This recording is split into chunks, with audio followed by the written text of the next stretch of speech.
हमारे शास्त्रों में कहा गया है, जैसे नागों में शेष, पक्षियों में गरुड़, देवताओं में विष्णु, वर्णों में ब्राह्मण, वृक्षों में पीपल तथा पत्रों में तुलसी दल सबसे श्रेष्ठ है, उसी प्रकार व्रतों में एकादशी तिथि सर्वोत्तम है। और ऐसे ही परम पावनी एकादशी तिथि यानी पद्मिनी एकादशी, यह तिथि विशेष इसलिए भी है क्योंकि यह भगवान को प्रिय और अति दुर्लभ ऐसे पुरुषोत्तम मास में आ रही है। तो चलिए अधिक मास के शुक्ल पक्ष में आने वाली इस पद्मिनी एकादशी व्रत कथा का श्रवण करते हैं। एक समय युधिष्ठिर महाराज ने भगवान श्री कृष्ण से पूछा, हे जनार्दन, अधिक मास के शुक्ल पक्ष में कौन सी एकादशी आती है? इस अत्यंत दुर्लभ और परम कल्याणकारी एकादशी का योग्य रूप से पालन कैसे किया जाए? कृपया आप इस विषय में बताइए। युधिष्ठिर महाराज का प्रश्न सुनकर भगवान श्री कृष्ण ने उत्तर दिया, हे राजन, अधिक मास के शुक्ल पक्ष में आने वाली एकादशी है पद्मिनी एकादशी। यह अत्यंत कल्याणकारी और पवित्र एकादशी है। जो व्यक्ति पूर्ण निष्ठा और श्रद्धा से इसका पालन करता है, वह निश्चित रूप से ही मृत्यु के बाद मेरे धाम वापस लौटता है। और यहाँ तक कि चतुर्मुख वाले ब्रह्मा जी भी इस एकादशी का संपूर्ण गुणगान नहीं कर पाते। हे धर्मपुत्र, अब मैं तुम्हें वो पौराणिक कथा सुनाता हूँ जो एक समय पुलस्त ऋषि ने नारद मुनि को सुनाई थी। इतना कहकर भगवान श्री कृष्ण ने ऋषि द्वारा सुनाई गई कथा कहना प्रारंभ किया। एक दिन ऋषि पुलस्त और नारद मुनि के बीच संवाद हो रहा था। ऐसे में ऋषि ने नारद मुनि से कहा, एक समय मैंने दशानन रावण को कृतवीर्य अर्जुन की कैद से मुक्त करवाया था। अब देखिए, यह सुनकर नारद मुनि को अत्यंत आश्चर्य हुआ और उन्होंने पूछा, हे ऋषिवर, रावण तो अत्यंत शक्तिशाली था और उसने तो इंद्र जैसे देवताओं को भी परास्त कर दिया था, तो कार्तवीर्य अर्जुन उसे कैसे परास्त करा? नारद मुनि के इस प्रश्न के उत्तर में पुलस्त ऋषि ने एक कथा कह सुनाई, जो कि इस प्रकार है। त्रेता युग में हेहय राजवंश में एक महान राजा हुआ था। उसकी राजधानी महिष्मती थी और उस राजा की 1000 रानियां भी थीं। राजा इन सभी रानियों से एक समान प्रेम करते थे, लेकिन दुर्भाग्य से किसी भी रानी से उन्हें कोई संतान प्राप्त नहीं हो पाई थी। राजा ने अनेक यज्ञ, तपस्या और अनुष्ठान किए, अनेक ऋषियों और विद्वानों से उपाय पूछे, लेकिन एक ऋषि के द्वारा मिले हुए श्राप के चलते वह निसंतान ही रहे। एक दिन अपनी इस दुर्दशा के ऊपर विचार करते हुए राजा ने दृढ़ निश्चय किया कि अब वह जंगल में जाकर घोर तपस्या करेंगे। और यह सोचकर राजा ने अपना राज्य कुशल मंत्री को सौंप दिया और स्वयं मुनि का वेश धारण करके जंगल में तपस्या करने के लिए जाने लगे। उसी समय उसकी एक शीलवान और गुणवती रानी वहां आई। इस रानी का जन्म इक्ष्वाकु कुल में हुआ था और वह राजा हरिश्चंद्र की पुत्री थी। उसका नाम था पद्मावती। उसने अपने पति को इस प्रकार जंगल में तपस्या के लिए जाते हुए देखा और उसने सोचा कि मैं एक पतिव्रता स्त्री हूँ, इसलिए मुझे मेरे पति के पद चिन्हों का अनुसरण करना चाहिए। यही मेरा एकमात्र कर्तव्य है। इस प्रकार सोचकर वह भी अपने राजसी आभूषण और वस्त्रों का त्याग करके राजा के साथ जंगल में चली गईं। राजा ने गंधमादन पर्वत पर पहुंचकर 10,000 सालों तक भगवान श्री विष्णु की घोर तपस्या और आराधना की, लेकिन फिर भी उसका कोई भी परिणाम प्राप्त नहीं हुआ। जब पद्मावती ने अपने पति को इस प्रकार कष्टमय स्थिति में इतनी तपस्या करते हुए देखा, तो उसने इस समस्या का उपाय ढूंढने का निश्चय किया। इसके लिए पद्मावती सीधे सती अनुसैया के पास गई।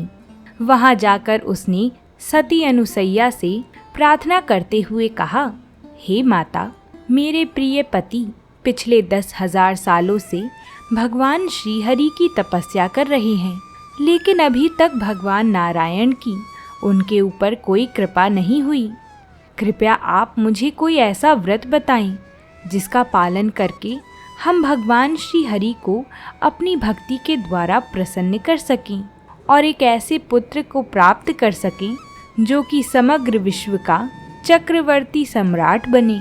पद्मावती की व्यथा सुनकर महान ऋषि कर्दम मुनि की पत्नी देवी अनुसैया ने अधिक मास के शुक्ल पक्ष में आने वाली इस एकादशी के महात्म्य का वर्णन करके सुनाया और इसके साथ ही इस व्रत का पालन करने की विधि भी बताई।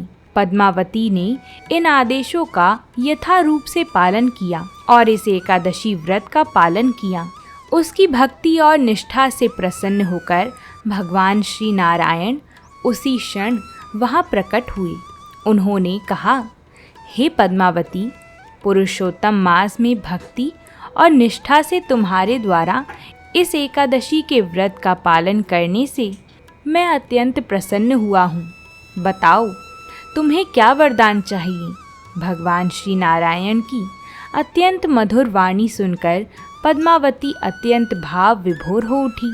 उसने पूर्ण पुरुषोत्तम भगवान श्री हरि को प्रणाम किया, अनेक प्रार्थनाओं द्वारा उनका गुणगान किया और अंत में एक महान पुत्र प्राप्त करने की अपनी इच्छा प्रकट की।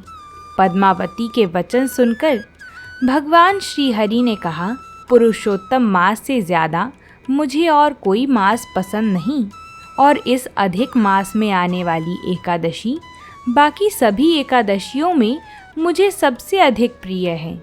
इस एकादशी के दिन श्रद्धापूर्वक संपूर्ण उपवास करके तुमने मुझे प्रसन्न कर लिया है, इसलिए तुम्हारी इच्छा अवश्य पूर्ण होगी।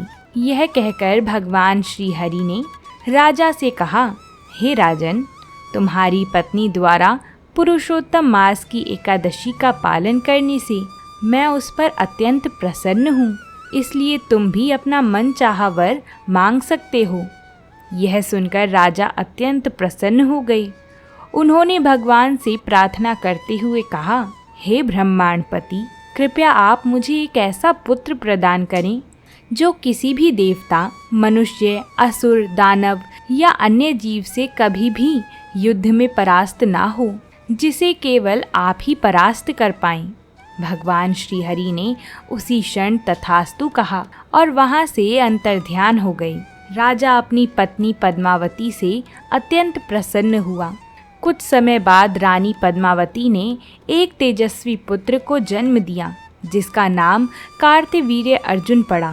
तीनों लोकों में यह ऐसा तेजस्वी राजा बना जिसे भगवान श्री नारायण के सिवा कोई भी नहीं हरा पाया।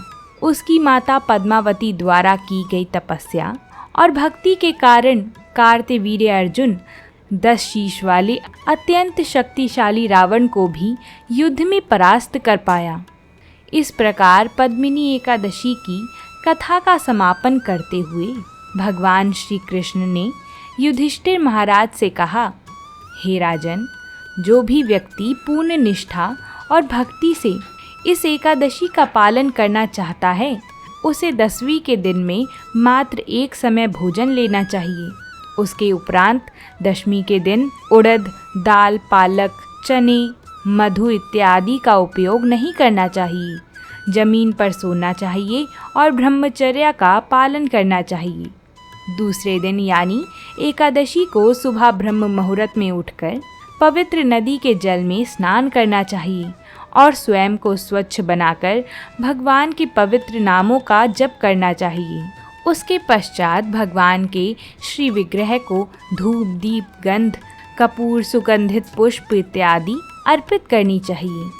एकादशी के दिन रात्रि में जागरण करके भगवान श्री कृष्ण के पवित्र नाम का जप, कीर्तन और कथा का श्रवण करना चाहिए। अगले दिन द्वादशी पर प्रातः काल में स्नान इत्यादि से शुद्ध होकर भगवान श्री हरि की पूजा अर्चना करनी चाहिए और सुपात्र ब्राह्मण को भोजन तथा भगवान केशव के विग्रह के साथ जल से भरे हुए पात्र का दान देना चाहिए। इस प्रकार पद्मिनी एकादशी का पालन करने से मनुष्य को इस भौतिक जगत में हर प्रकार के सुख की प्राप्ति होगी और मृत्यु के बाद आध्यात्मिक जगत मिलेगा। तो ये थी भगवान श्री कृष्ण द्वारा कही गई पद्मिनी एकादशी की व्रत कथा और विधि।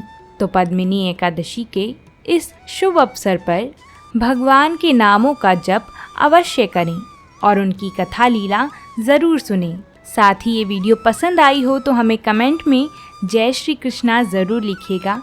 साथ ही हमारे चैनल को सब्सक्राइब करके हमारी बाकी कथाओं को भी आप जाकर सुन सकते हैं। हम आपसे फिर मिलेंगे एक नई कथा के साथ। तब तक के लिए राधे राधे।